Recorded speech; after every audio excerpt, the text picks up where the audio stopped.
Magic and Fire. This is Shane. Shane. And I'm your recapper, Shane. Welcome to Harken Back.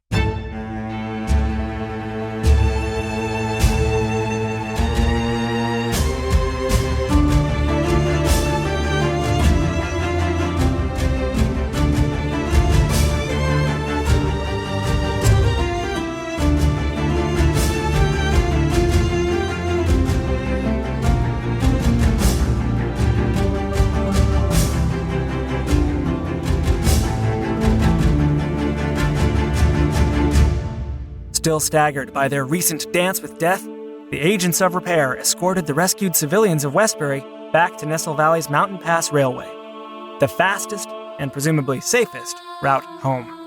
On the way, our remaining heroes hashed out what they'd learned. The Order of the Red Wolf, helmed by Corvin Amberstone and comprised of many powerful organizations throughout Elbor, was attempting to serve an entity known as the Outcast through portal-opening sacrificial ceremonies called emergences. But how, exactly? And why? And where did this all begin? Some of these answers Kellic found in the handy history book Flynn stole from Oakenspire's library. Natural 20. Yes, let's go, dude! Woo! For a total, and straight intelligence, right? This Yep. 23 total. Okay, that natural 20 is going to That's get so you. perfect, man. Let's go! That's Quite perfect! Okay.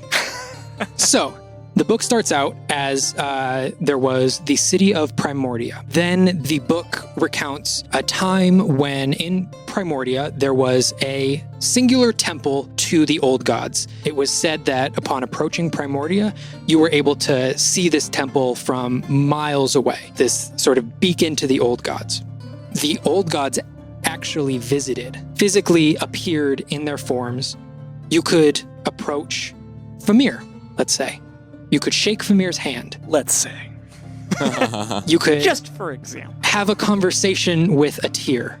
And you see a couple of different, slightly varying accounts of a small group of people who showed up.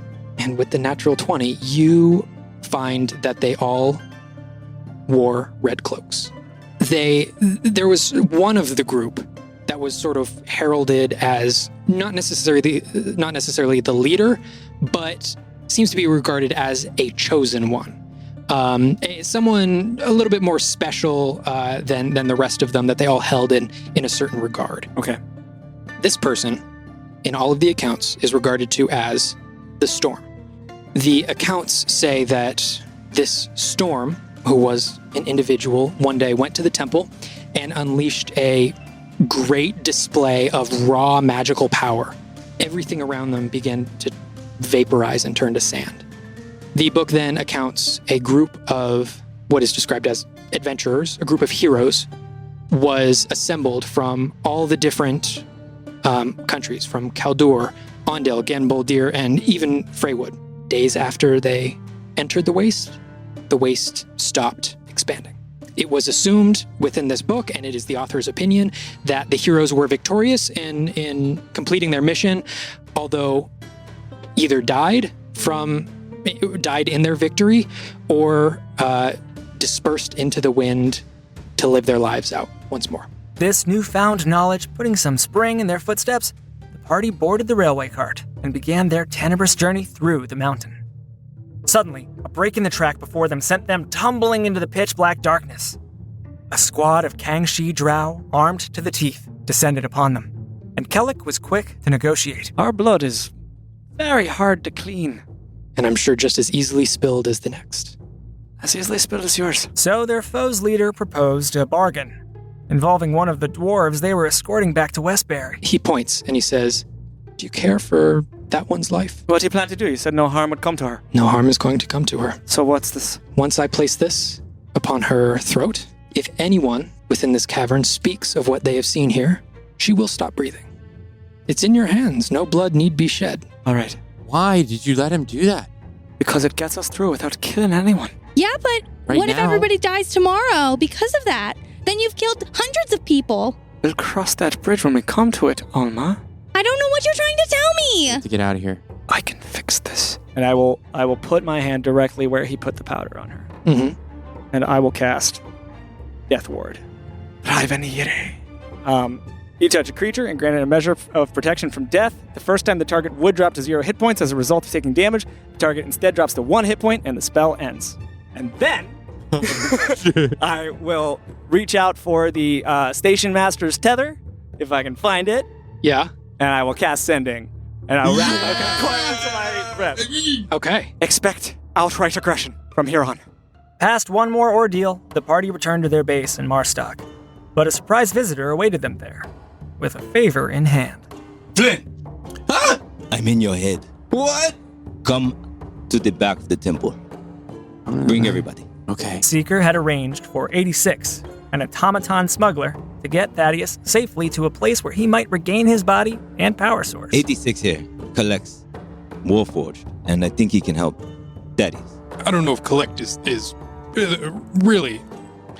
I Rescues, maybe. rescue and Collect kind of sounds like transport. He'd also brought along Thessaly, a mysterious and mighty colleague with a seemingly noble heart. I mean, Seeker usually doesn't have too many friends, so I took it as a compliment to all of you. I'm assuming that you're Olma, Oh my gosh, how did you know? and that must make you Kellic? A surprised, wistful smile comes over my face as I hear my name pronounced correctly by a Yes. stranger. yes. They supped in Hayfried's domain, and soon enough, the pair made their intentions clear. They wished to join the Agents of Repair, to redeem some yet untold past. I've spent a lot of time in my life not choosing, maybe helping where I can, but I would like to take a more active role. And this sounds pretty big. So what you're saying is, you want to be an agent of repair? I don't know what that means. What is? We'll let you know when we figure it out. Their request fell on somewhat deaf ears, however, as Kellic became consumed by some strange initiative, a higher calling driving him toward their cursed sheep. A choice. In a world that tries to break itself, we must choose. Always to try to repair it. You didn't have a choice. And we forced you into something because we didn't have one either. But once you have power, you get to make choices. I supinate my palm in front of me, and I allow the scar to open up. And I reach my hand impossibly into the center of my palm, and the tips of my fingers start to disappear. Pause for a second, as it looks like I'm pulling on something.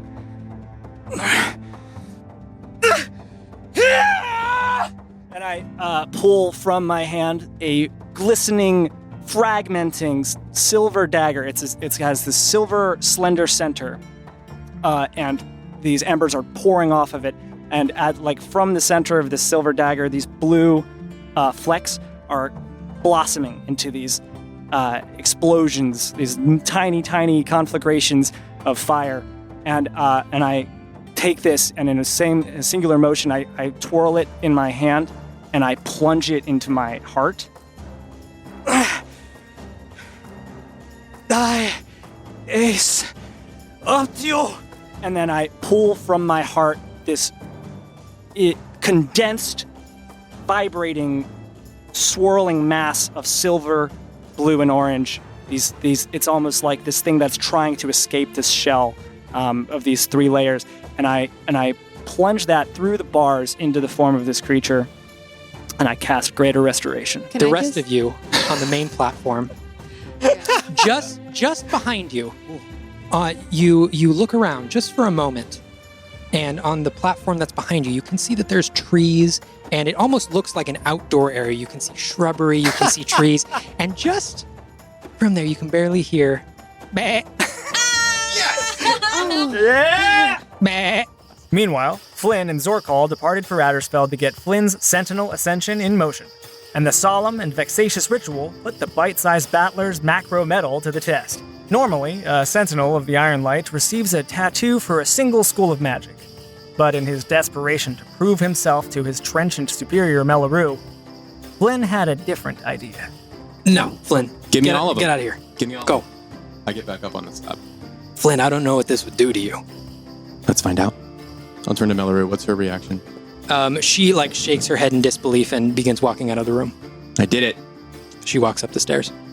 Now you and Chath are the only ones in this room. Roll up my sleeve. Do it. All right. One fractious fever dream and several lost hit points later, Flynn had completed the successful infusion of every school of magic into his elaborate tattoos. So what does that feel like? DM. It feels like the blood in your veins is boiling. It feels like there is needles running through your skin. And it feels excruciating. I'll look for Chaff. He's sitting there in the corner. Is it over? Yeah. Did I do it? That was real stupid, Flynn. Did I do it? You did it. I did it! I yell up towards the stairs. Alma found herself also evolved by the manipulation of ink, as Hayfree demonstrated a little trick he uses to keep his focus. Sometimes things happen, like they were saying. Sometimes things happen, but most of the time it's fine. And Xavier was teaching me about meditation, and like sometimes it works, but he's really got to be there with me. Otherwise, I just can't do it. I just can't focus, you know? I can't ever figure out the meditation thing either. Man, it's so tough. hard just to like sit silently for so long. My brain just starts like thinking. I know, so does mine. What does your brain think about? Well, I mean, shit, it's mostly, thinking about if I'm doing the spell right. If I do the spell wrong, what are the consequences? That's crazy. I never thought to think about what could go wrong. I was always just thinking about like, sometimes the sky is gray and the clouds are so heavy feeling, and sometimes they're so light and fluffy. And that's really where my brain goes most of the time. I mean, you get people like your friend who you have to be calm all the time for everything to be okay. Yeah. And I'm sorry, but that's just not how the world works. Right. So how do you focus then to get things done? Well, come with me. And he walks over to one of the end tables. And table seems to be completely cleared. Nothing on it. And he reaches out and flips open what appears to be an invisible book. And you can see on the page that he flips to, there's a line at the top that says, "I will do good today." You see below that, it says, "I will do my best to not be evil today." And you see going down the line, like, for lack of a better term, like these daily affirmations that he goes through of things that he writes down to like remind himself of who he is. And there's some like, I am not that person anymore. My past actions do not define me. And goes through, and he's flipping through, and there are like pages and pages and pages and like years worth of this stuff. Oh my God. And he flips to an empty page, and he hands you over a ink and quill. I will not be mean to Flynn today. It's a pretty good start.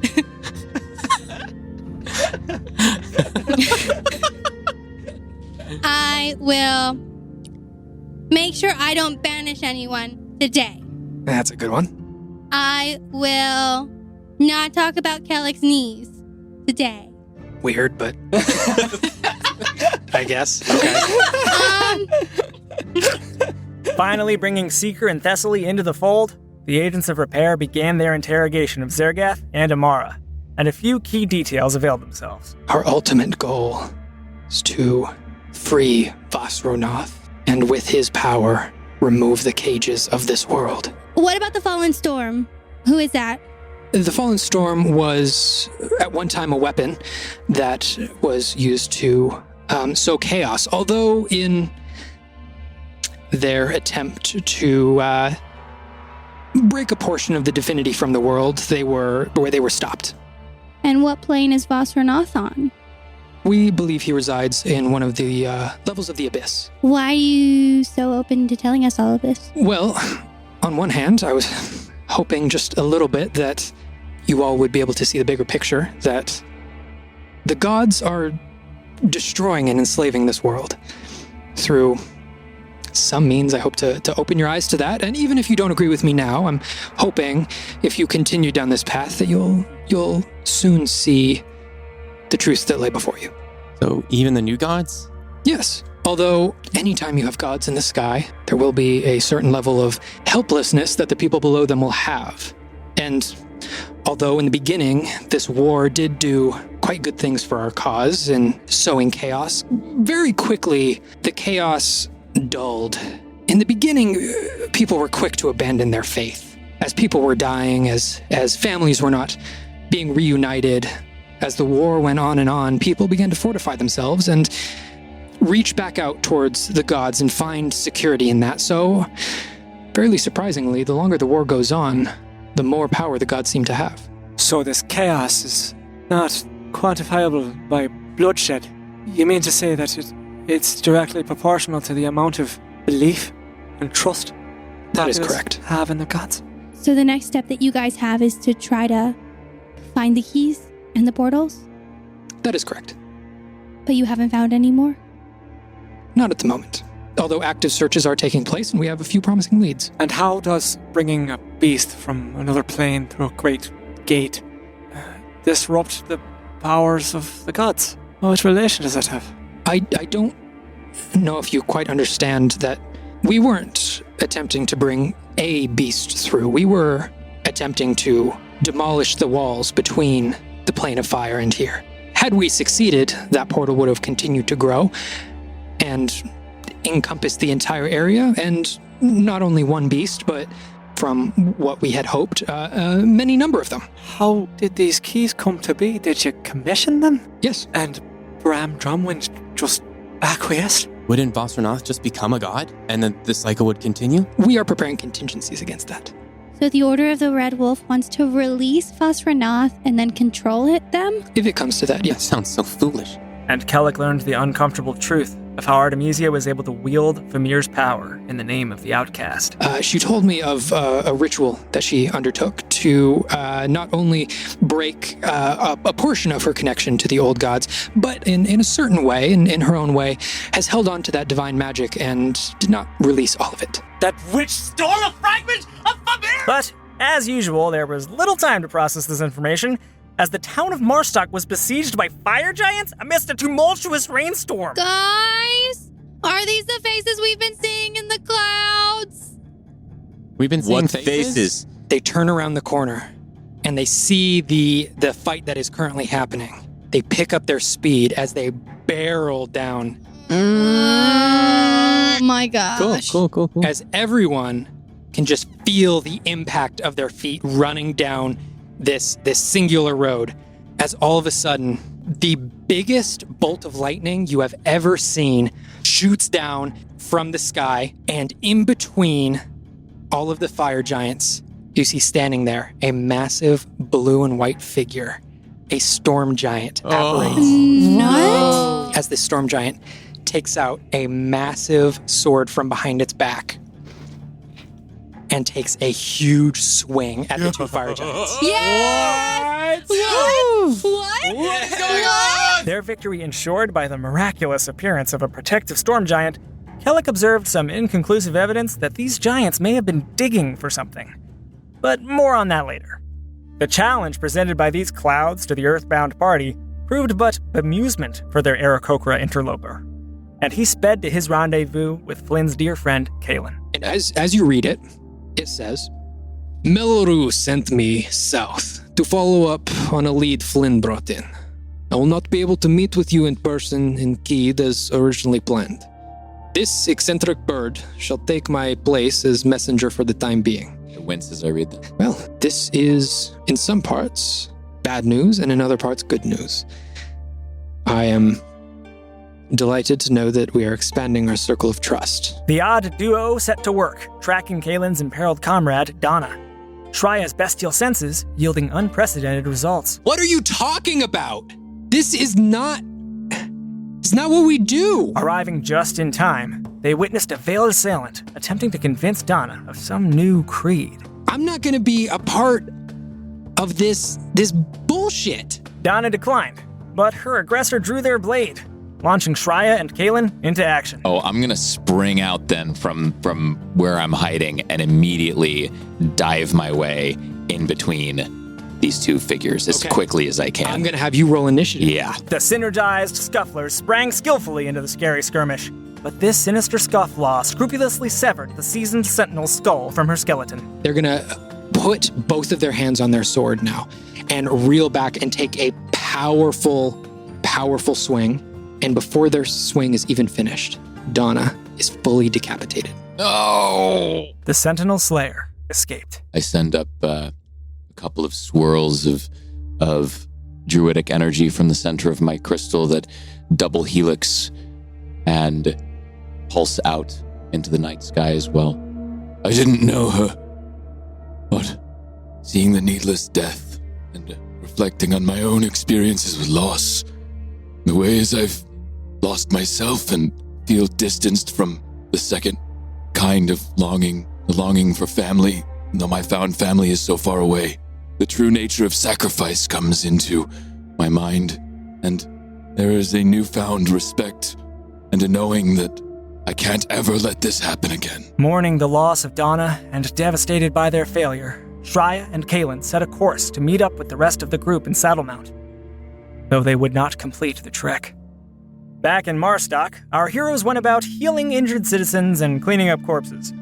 But Seeker had an additional Laurus-themed, let's call it a service, in mind. While I know the old gods are gone, and I don't have much faith or belief in any of the gods, what I think I know is that belief in something is important right now. And as I'm saying it, I start to twist the wooden cylinder.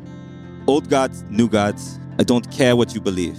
Just care that you believe something. And I will open the cylinder, and there's a purple orb. I would ask that any of you that can or that will make an offering of any kind of magic or incantation. This being a new god worshipping town, Seeker's ritual proved to be unpopular. And not just among the citizenry. Your little trinket, it has no power here. How do you know? What's it going to do for these people? How do you know? I know, because I've seen. And so have they. And you saw. You saw at Eldaria's shrine. What comes of this? We just heard, not too long ago, that belief is key to stopping this chaos. And you think you've inspired some belief, do you? At least one. Cecily, Yes. do you think maybe you could talk to him? Just about, like, keeping his old god stuff away from the new god people? Because that's just going to cause more trauma. And, like, I'm going to start to think he's part of the cult of the Red Wolf if he's trying to cause chaos. I think we're all tired, and we all fought some really big enemies today, and we're all processing that a little differently. So why don't we go back into the goop? I just think that we shouldn't start by saying you can't do your rituals. I think you should maybe stop people from thinking they need to kill others because they're doing different rituals. That's probably what we need to start with first. Up until today, I thought that Famir had abandoned me to the darkness out of spite or because I was weak or petty or angry or evil. And now I learned that she's just incompetent. So you tried something. Yes. And it didn't go well. Okay, everything doesn't work. No, that was not a criticism. It was an observation. Just like I'm being very criticized. No, I'm not criticizing. Yeah, whatever. You'll know when I'm criticizing you. I know what it's like to be criticized by you. Okay, well, if you're going to react this way, we shouldn't have this conversation. Fine, I admit it wasn't a great idea, but I'm just trying something. I don't think it was necessarily a bad idea. I think your heart was in the right place, but I don't think you thought that one all the way through. I don't know how much time you've spent among the people of Kaldor, but this is bigger than any kind of presentation or offering you can make. Is it? It is. These lines are stupid. I don't disagree Old, new, with why you. do we care? These same people will buy artifacts from me. They've spent 30 years killing each other over it. Amidst their exhaustion and the impending weight of the task before them, the party took a breather, and Kellic reached out by magic to Shraya to check in. Junkies! On the way to Saddlemount, having a hard time stopping the bleeding. We'll get there as soon as I can. What? My face goes wan. Shit. They galloped apace through the teleportation circle and past the port town of Saddlemount, deep into the Ester Grove, arriving not a moment too soon to heal Shraya's grievous wounds. Hey, Shraya, Hey, are you in there? Wait. Is that Kellic? You're safe, Shraya. I'm gonna patch you up, alright? It's gonna sting a little bit. But, I've got my supplies right here, alright? But Kaelin had been captured by what they now knew was a rogue group of sentinels, including Donna's killer. I tried to keep them away from her as long as I could. I tried. But they were too strong. We're here now. They don't stand a chance. All of them, they all seem to know what you know. And I gesture over at Flynn. They all seem to know that power. Is there some reason that an organization pitted against the Ironlight Collective would leave Kaelin alive? It seems strange. Would they kill all these other sentinels but not Kaelin? I don't know. I mean, she's Melloru's daughter. What? Yeah, Who's Melloru? the leader of the collective. So they're going to hold her hostage. Fatigued and bleary-eyed, the agents of repair made camp, but it wasn't long before they became a target of some inscrutable thievery. Flynn? What? I'm looking for my book. What? I'm trying. Flynn, Kaylin's kidnapped, and I'm trying to Your find something sword that'll is help. gone. What? Your sword is gone. What do you mean? Shut up. Your sword is gone. And I'll look back to where I put my backpack down, and I'll pull it over. Huh? Okay, fine. And I'll hold my hand out and bonus action summon my sword. It does not return to your hand. Flynn's sword was stolen, among other precious items, which led to the unfortunate revelation that Flynn had hoodwinked Seeker out of his payment for his aid back in Solaris. Remember that, 30 episodes ago? Flynn, What? speaking of thievery, What? you can summon your sword from any distance? Well, obviously not. And I'll try and summon my sword. Do you think there is any way possible that me losing this sword and this capability are at all related? Now that I think about it, You do not have to pay me now, but you have to pay me. One way or another. I'll think of something. Some spellcasting from Kellic and a bird's eye view from Shraya showed them the direction of their quarry, and the party gave chase. But waiting for them were two black-cloaked sentinels of the Ironlight Collective. Flynn, if you're out there, we just want to talk. Do I recognize the voice? Yeah, you do. I knew it. Why, dude? Why? Oh. And Flynn's personal mentor. Flynn, who is that? This Chath. What cause might Flynn's tutor and friend have to betray the collective, abduct Kaelin, and murder his fellow sentinels? What madness would drive such treason? What delusion, rage, or worse, reason? Find out next time on Venture Forth.